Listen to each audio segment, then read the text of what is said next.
Ada sebuah perbedaan antara batuk yang disebabkan oleh flu ya, dan yang kedua batuk yang disebabkan oleh gangguan asam lambung ya.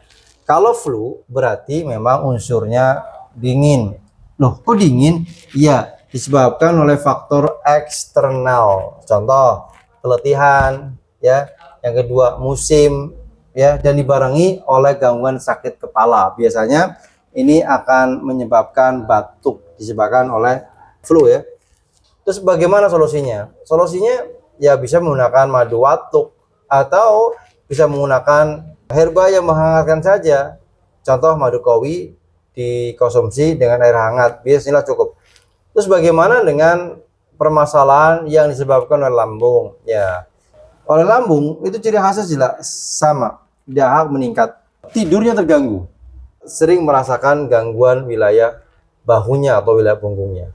Dengan hal ini bisa menggunakan madu kuning serat lambung sebagai obat watuk ya, obat batuk. Maka beberapa daerah ya di wilayah Sukabumi mengatakan justru madu kuning serat lambung ini bukan untuk lambung, untuk gangguan watuk terkenalnya. Madu watuk ya madu kuning serat lambung, padahal permasalahan ini jelas berbeda ya. Bisa jadi memang efek dari lambung yang bermasalah. Yang kedua, kalau hal yang lain tadi adalah efeknya adalah eksternal bukan internal. Semoga menambah wawasan. Wallahu a'lam. Assalamualaikum warahmatullahi wabarakatuh.